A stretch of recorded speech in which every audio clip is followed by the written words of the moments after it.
ধন্যবাদ আপোনালোক সমূহ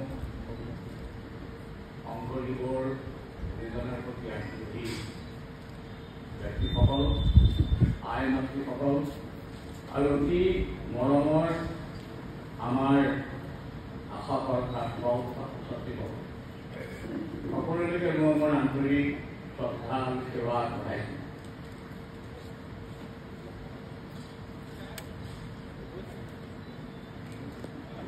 শ্ৰীমন্ত শংকৰদেৱৰ বিষয়ে মই কি কম, আপোনালোকে মোতকৈ বহুত বেছি জানে। গুৰুজনাৰ আজি মই ইয়ালৈ আহিছোঁ, আপোনালোকে মাতি আনিছে কি কাৰণ? বহুত মানুহ আছে, অসমতো ধেৰ মানুহ আছে, অংগতো আছে নহয়। এতিয়া মোক কিয় মাতি আহিলে? একমাত্ৰ এই মহান গুৰুজনাৰ আদৰ্শ কিবা কৰিবলৈ মই কৰিব পৰা নাই, কিন্তু কৰিবলৈ মই চেষ্টা কৰিছোঁ। সেইকাৰণে আপোনালোকক মাতি আহিছোঁ। আৰু তাৰ কাৰণে মই আপোনালোকৰ ওচৰত কৃতজ্ঞ। এতিয়া মই আচলতে কথা কৈছে থিয় কি জানেনে, মোৰ বয়সটো কম হৈ আছে, গতিকে এতিয়া মই থিয় হৈ কথা ক'ব নোৱাৰা, বয়স 91 গ'ল। সেইকাৰণে বেছি সময় থিয় হৈ থাকিব। যা হওক মোক ব্যৱসায় কৰিবলৈ গৈছে। ইয়াৰ আৰু এটা কথা কওঁ, বাৰে বাৰে আমাৰ ভতিকাগৰাকীয়ে কৰিছে গুৰু গুৰু কথা। এই গুৰু বুলি ক'লে মই বৰ লাজ পাওঁ জানে, কাৰণ গুৰু শব্দটো ইয়াতে উল্লেখ কৰিছে যে গুৰু সাক্ষাৎ পৰম ব্ৰহ্ম। মই আৰু পৰম ব্ৰহ্মনে আকৌ মাধৱদেৱৰ উদ্ধৃতিও কৈছে, তুমি হৰি কৃপাময় বাহিৰত গুৰুৰূপে অনুগ্ৰহ কৰি আছা। তুমি হৰি কৃপাময় বাহিৰত গুৰুৰূপে অনুগ্ৰহ কৰি আছা। সেইটো ইয়াতে উদ্ধৃতি দিছে। গুৰু শব্দটো ইমান ডাঙৰ শব্দ, ইমান এটা বিপদ অৰ্থৰা শব্দ, ইমান এটা মহান শব্দ। এই শব্দটো আমাৰ নিচিনা মানুহৰ ক্ষেত্ৰত ব্যৱহাৰ কৰিছে। মই আচলতে অন্য কিবা পাই নাজানো, মোৰ খুব বেয়া পাওঁ, লাজ পাওঁ। মই কাৰণ গুৰুজনাৰ আদৰ্শৰ নৃত্যৰ এজন ছাত্ৰ। গতিকে হয়, মই বয়সত বহুত জ্যেষ্ঠ। গোটেই অসমৰ যিমানবোৰ নৃত্যৰ লগত জড়িত লোক আছে তাৰ ভিতৰত মই চবতকৈ জ্যেষ্ঠ। কিন্তু শিক্ষা বিদ্যা কৰ্মত এদিন কনিষ্ঠ। একো কৰিব নোৱাৰি, বহু বছৰ পাৰ হ'ল, বহুত বছৰ এনেই, কিন্তু একো কৰিব নোৱাৰি। কৰিব পৰা এই ঈশ্বৰৰ কাৰণে, জাতিটোৰ কাৰণে কৰিব পৰা বহুত দান থাকে, কিন্তু আমি একো কৰিব নোৱাৰি। যা হওক 1992 চন এই সময়ত শ্ৰীমন্ত শংকৰদেৱ সংঘৰ সাংস্কৃতিক শাখাৰ সম্পাদক আছিলে নীলকান্ত বৰা। এদিন নীলবৰা আহি মোৰ ঘৰত মোক কৈ দিছে, ছাৰ আমি যেতিয়া এখন অংকীয়া ভাওনা কৰিব খোজো, আপুনি শিকাবলৈ যাবনে? মই বোলো যাম, বোলে না আমি সংঘয় কৰিম। কি সংঘয় কৰিম? সংঘয় কৰিলে বুলি মই নাজানো, খাল খালৰ কোনো খবৰ নাই।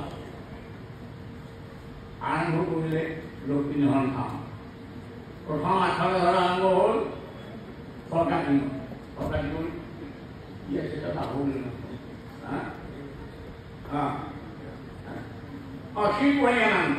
শিৱপূৰ্ণিমাৰ প্ৰথম আখৰা হ'ল গোটেই অসমৰ বিভিন্ন ঠাইৰ পৰা আহে সেই ভাওনাত অংশ ল'বৰ কাৰণে, শিক্ষা ল'বৰ কাৰণে মানুহ। আৰু সেই লক্ষ্মীনাৰায়ণ ভাওনাই প্ৰথম শ্ৰীমন্ত শংকৰদেৱৰ অংকীয়া ভাওনাৰ আৰম্ভ। 93 গ'ল, 94 চনত মোক আকৌ গ'লে যে ছাৰ এটা সত্ৰীয়া নাচৰ ৱৰ্কশ্বপ কৰোঁ, আপুনি আহিবনে? ক'ত কৰিম? বোলে কৰিম নগাঁৱৰ আমাৰ হেৰি কেন্দ্ৰীয় নামঘৰ অলংকাৰ। বোলো হ'ব, বোলে আপুনি যোৱাটোতো বিচাৰিছে বা ভোটাধিকাৰ, যেতিয়া ভোটাধিকাৰ আছিল আমাৰ কৰিলে কাম লাভ কৰোণা কৰিলে লাভ আছে তেখেত এজন বৰ উদ্যোগী পুৰুষ আছে অতি উদ্যোগী পুৰুষ আৰু মই হ'ব লগতে গ'লে বোলে এটা কথা নহয় এখন কিতাপ কৰিব নোৱাৰে নাচৰ মাটি এঘৰৰ পৰা কিতাপ কৰিব নোৱাৰে কিন্তু পাৰি বোলে আপুনি কামটো আৰম্ভ কৰকচোন মই আৰম্ভ কৰিছোঁ ইয়াত এমাহ ধৰি এটা প্ৰশিক্ষণ হৈছিল পৰম্পৰা নামঘৰত সেই তাৰ পৰা ওলাই এতিয়া গোটেই অসমত বিভিন্ন ঠাইত যিসকল নাচৰ গুৰু সপ্তাহৰ এই আৰু তাতে যিখন মোৰ প্ৰথম কিতাপ শংকৰী নৃত্যৰ মাটি আখৰা এইখন প্ৰথম পাতেই মই পদাধিকাৰ কাপোৰ হাতত দিছিলোঁ আৰু সেইদিনা এইটো 1994 কথা দেই বহুত দিনৰ না আচ্ছা 94 বছৰ আচ্ছা কিবা ধৰক আপোনাৰ এতিয়া 24 বছৰ 30 বছৰ আগৰ কথা 30 বছৰ আগৰ কথা তেতিয়া মোক নালাগে সেই কথাৰ কাৰণে বহুত পইচা দিছে মোক মাননি হিচাপে সেই কিতাপৰ কাৰণে বহুত পইচা দিছে আৰু সেই আগ্ৰহটো দেখি পেলাই মই খুব ভাল পাইছোঁ সেই কিতাপখন এতিয়া ইংৰাজীটো দোকানে ঠিক কৰিছে মোৰ লগত যোগাযোগ কৰি আছে মই কেইটামান শুধৰণি দিবলগীয়া আছে সেইখিনি লিখি মেলি মই ঠিক ঠাক কৰি থৈছোঁ তেখেতসকলে মোক এখন কিতাপ দিছে যে এই কিতাপৰ পৰা আপুনি ঠিক ঠাক কৰি দিওঁ মই ঠিক ঠাক আৰু কৈছোঁ যে ফটোখিনি যেনেকৈ ল'ব লাগিব এইখিনি ফটো একদম বেয়া হৈ গৈছে তাৰমানে বহুতবাৰ তাক সোধা নহ'ল বহুতবাৰ কৰা হ'লে আৰু গোটেইখন বেয়া হৈ গৈছে ব্লেক এণ্ড হোৱাইটৰ লোৱা তাতে ফটোবোৰ বেয়া হৈ গৈছে মই ক'লোঁ এইখন হ'ব এইখন ইংৰাজীত ভোট কৰোঁ অহা বছৰ ওলাব চব ঠিক ঠাক হৈছে এতিয়া আমি আপোনালোক সকলোৱে জানেই যে গুৰুজনৰ নৃত্যভাগ আমি সত্ৰীয়া নৃত্য বুলি কৈছোঁ সত্ৰীয়া নৃত্য বুলি স্বীকৃতি দিছোঁ আৰু শংকৰদেৱ সংঘটিত শংকৰী নৃত্য বুলি কৈছে এতিয়া যিয়ে নহয় নাচ একেটা কিন্তু কি হ'ল জানেনে সেই সময়ত মই সংগীত একাডেমীৰ এটা সদস্য আছিল সদস্য আছিল কিন্তু আমি বাধ্য হৈছিলোঁ যে নৃত্যটোৰ নাম সত্ৰীয়া নৃত্য হওক আমি সেইটো গ্ৰহণ কৰিবলৈ বাধ্য হৈছিলোঁ নহ'লে কি হ'ল জানে স্বীকৃতি নহ'লে স্বীকৃতি নোহোৱা হ'লে আজি মোক গোটেই জীৱনটোত মানুহে গাড়ী মাৰিছিল যে এই মানুহটোৰ কাৰণে নৃত্যটো স্বীকৃতি আচলতে আমাৰ সেই সময়ত শংকৰী নৃত্য যদি হ'ব লাগে বোলা কথাটো আৰম্ভ কৰাটো বহুত দেৰি হৈ গৈছিল আৰু এটা কথা আছিল তাৰ পাছতো নামটো পৰিৱৰ্তন কৰিব পৰা হয়হেঁতেন এতিয়া নহয় এখন কেছ কম হয় সেইটোতে মোৰ কি দুৰ্দি মই একাডেমীৰ মেম্বাৰ 15 নৱেম্বৰত একাডেমীয়ে ঘোষণা কৰিব 14 তাৰিখে গধূলি 4মান বজাত মোক এজন মানুহে ফোন কৰিলে কমলা বৰা সম্পাদক আছিল তেওঁ মোক ক'লে ছাৰ ভূপেন হাজৰিকা ক'ত আছে মই বোলো ভূপেন হাজৰিকা ক'ত আছেতো মই নাজানো বোলে গাড়ীটো আপোনালোকৰ ৰেলৰ অঞ্চলত আছে বোলো অঁ বোলে আমি এটা কোৰ্টত এটা কেছ আৰম্ভ কৰিছিলোঁ এইটো ষ্টে অৰ্ডাৰ কৰিছে গতিকে আমি ভূপেন হাজৰিকাক এটা কপি দিব লাগে মইতো হাহাকাৰ লাগিব যদি ষ্টে অৰ্ডাৰ কৰে গাড়ীটো একচেপ্ট কৰিব নোৱাৰিব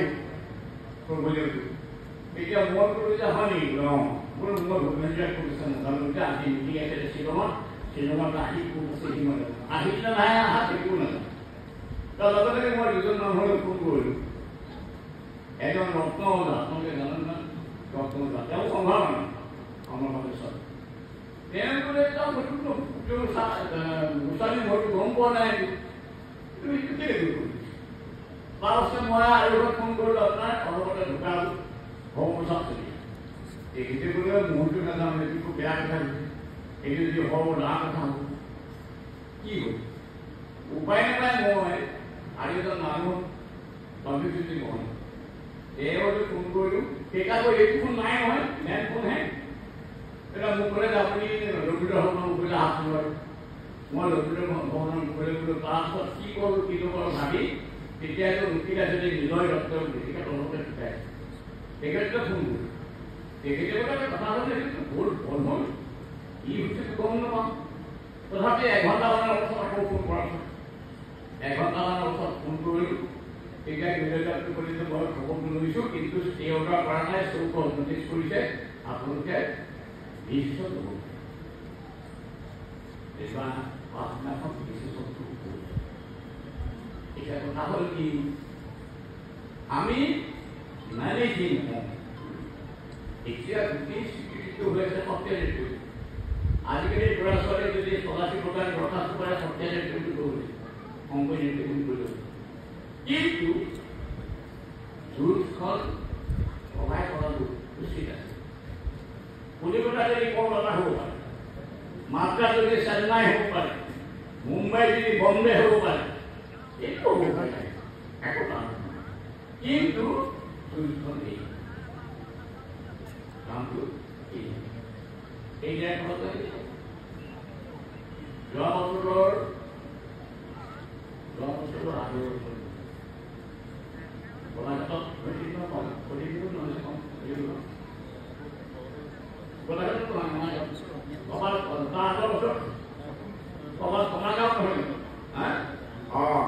এতিয়া সমাজত আছিলে আমাৰ হেৰি বাবুল মোক কৈছিল মোক কৈছে ছাৰ নাচটো বাৰু যি হ'ল কওঁ এই গীতটো কিবা ৰেকগনাইজ কৰাৰ ব্যৱস্থা কৰিব নোৱাৰিলে বোলে আপোনালোকে চেষ্টা কৰক নিশ্চয় হ'ব কিন্তু মই এটা প্ৰপ'জেল দিছিলোঁ যে তেতিয়া যে গোটেই সংগীত ধাৰাটো শংকৰী সংগীত নৃত্যটো হওক সত্ৰীয়া নৃত্য গীতটো হ'ব বৰগীত শংকৰগীত প্ৰসা কীৰ্তন বাদ্যটো সুৰ তাল যেনেকে হিন্দুস্তানী সংগীত সংগীতটো হিন্দুস্তানী সংগীত নাচৰ কথা গীতটো খিয়াল ধ্ৰুপদ ধামাৰ টুমৰি বাদ্যটো তবলা বাটোৱা তেনেকে অন্যটি সংগীত সংগীতটো বৰগীত সংগীত কিন্তু নৃত্যটো ভাল কথা বা কথাটো বা কুচিটো গীতটো হ'ল কীৰ্তন আৰু বাক্যটো সেয়া মৃদুল সঞ্চালী তেনেকৈ মই কৈছোঁ যে নৃত্যটো যি হ'ল হ'ল সত্ৰীয়া নৃত্য হওক কিন্তু গোটেই সংগীত ধাৰাটো শংকৰী সংগীত হওক শংকৰী সংগীত হওক আৰু কি মানে গীতটোৰ ৰিকগনিশ্যন হ'বলৈ বেছি টান নহয় অসুবিধা এটা আছে সেইটো হৈছে কি জানেনে এতিয়া নৃত্যৰ ক্ষেত্ৰত আমি দুজন মানুহ হৈছোঁ তিনিজন মানুহ এজন ঘনকান্ত বৰা বৰবাই আপোনালোকে জানে নিশ্চয় নাম শুনিছে আৰু এই অভাৱ আমি দুজনে যদি কওঁ যে হাতটো এনেকুৱা কোনেও নকয় যে হাতটো এনেকুৱা কোনেও আমি যদি কওঁ যে হাতটো এনেকুৱা চবে হয় তাকে হাতটো আমি দুজনে যদি কওঁ হাতটো এনেকৈ থাকিব চবে হয় তেনেকৈ কিন্তু বৰগীতত সেইটো নাই বৰগীতত ডাঙৰ সমস্যা কি জানে কোনেও কাৰো কথা নহয় কোনেও কাৰো কথা নহয় আৰু শিকাৰ কোনো পদ্ধতি নাই বৰগীত শিকাৰ শিকাই কোনো পদ্ধতি নাই এজন ল'ৰা যদি বৰগীত শিকিবলৈ আহে কি শিকাম কওকচোন মোৰ ওচৰত আহিলে মই প্ৰথমতে কি শিকাম চাৰে গাঁও শিকোঁতো আমাৰ পদ্ধতি নহয় এইটো হিন্দুস্তানী সংগীতৰ পদ্ধতি এইটো আমাৰ পদ্ধতি নহয় আকৌ কি জানানে মোৰ চাইলে মই প্ৰথমতে শিকাম বুঢ়াই এওঁ ওচৰতে গৈছে এওঁ শিকাৰ ওচৰতে কাৰা লাগি কোনোবা যদি ওচৰতে গ'লে তাৰ ওচৰত আখুৱাই কিয় শিকালে আখুৱাই কিয় শিকালে কাৰা কিয় শিকালে বুঢ়াই নাকটো নাকটো এই যে খেলি মেলিবোৰ নিজৰ ভিতৰত ভাঙি লৈ আমি ক'ব লাগিব যে আমাৰ এই সংগীত পদ্ধতিটোৰ শিকা এইটো প্ৰচেছ এইটো শিকাৰ পদ্ধতি আমি এনেকৈ শিক্ষা দিওঁ এনেকৈ আমি আগবাঢ়ি যাওঁ সেই কথাটো গোটেইখিনি আমি আগতে নিজে শিকোঁ আপোনালোকে ভাবে নেকি যে আমি যিবোৰ এতিয়া নৃত্য কৰিছোঁ নৃত্যৰ আমাৰ যিটো চিষ্টেম আমি যিটো কৰিছোঁ মাটি এখন এই সোপা এনেকুৱা সত্ৰ আছিল নেকি নাই নহয় এই বহু বস্তু পাছত কৰি দিব বহুত বস্তু আমি পাছত কৰিলোঁ, আমি বহুত পাছত আমি স্বীকৃতি কৰি লৈছোঁ। এতিয়া স্বীকৃতিৰ কথা আহি যেতিয়া আপোনাৰ আমাক আগে আমি স্বীকৃতি পাব লাগিব, তেতিয়া আমি বহুত বস্তু নিজে আমি গুচাই দিলে তাক আমি স্বীকৃতি উঠিয়াই দিব পাৰিম।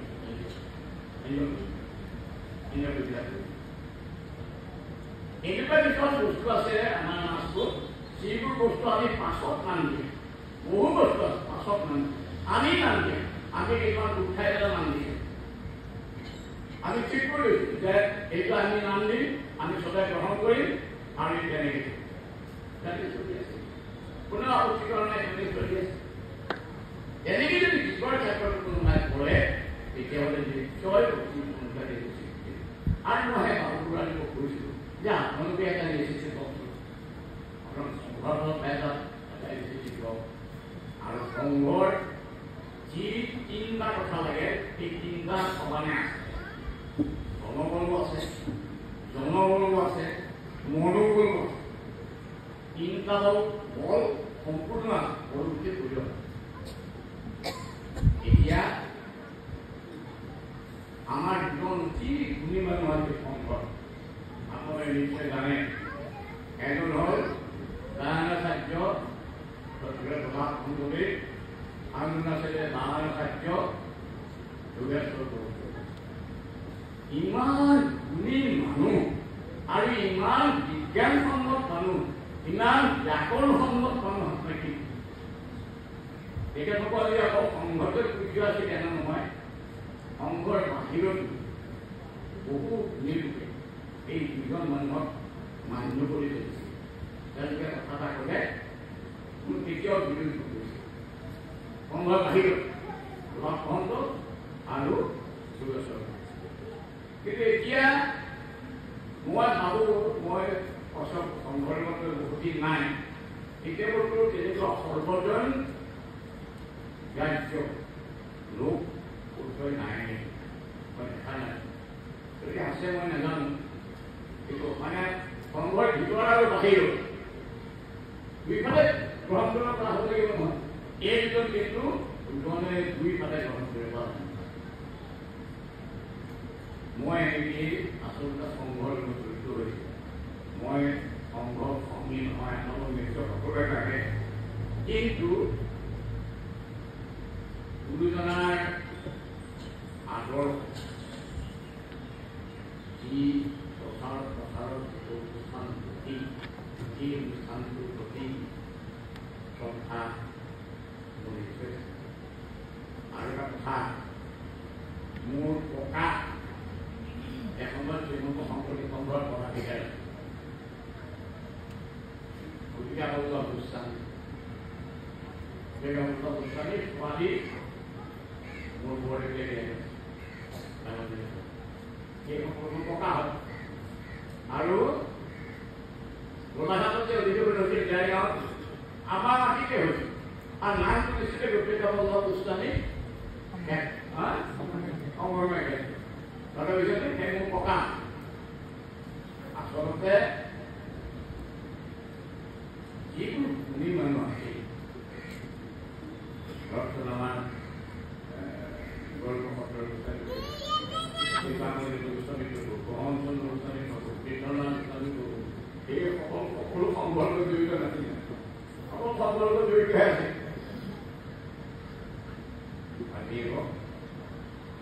এতিয়া মোক মাতি আনি আজি আপোনালোকে যিটো সন্মান আগবঢ়ালে, তাৰ কাৰণে মই মোৰ কৃতজ্ঞতা জনাবলৈ কোনো ভাষা নাই, কোনো ভাষা নাই কৃতজ্ঞতা জনাবলৈ। মই মাত্ৰ আপোনালোকৰ ওচৰত সেৱা জনাইছোঁ আৰু এটাই অনুৰোধ কৰিছোঁ, সেইটো হৈছে কি, এটা আশীৰ্বাদ দিয়ক যাতে মৃত্যুৰ আগ মুহূৰ্তলৈকে হাত দুখন ঘূৰাই থাকিব আৰু একো নহয়। টকা পইচা এটা আশীৰ্বাদ লাগে, শেষ মুহূৰ্তলৈকে যাতে হাতখন ঘূৰাই থাকিব পাৰোঁ, সেইখিনি হলে আপোনালোকে এইখিনি কিতাপ কৰি এতিয়া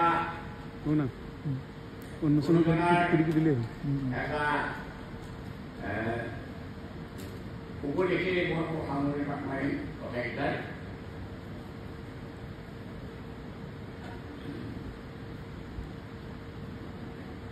শুনিব সৰ্বজন কৃষ্ণৰ চৰিত্ৰ আতপৰে আন পুণ্য নাহিকে কৰিত ৰহি আছা জন্ম যিটো ব্ৰহ্মাৰচিত জানি তত্তে কৰা পান কৃষ্ণ কথা মৃত হৰিত শৰীৰ বিনম্বত কাৰ্য নাই চিন্তামণি জন্ম হেৰা হাততে হেৰাই আর নাহিকে সেতুলকে হত দেখিলে ধন জন জীবন যায় দেখে কটিলে যত দেখা ভাগ্যপুত্র পদে অকালন চাই মাত্র থাকে কালে ধরে যে তীক্ষণ বিষয়ের ভূপে পথিলে করিছুর জমরাটিং করে ধরি নিব জমপুর জমর মূর্তিকে দেখি হেলাই দেশে তনা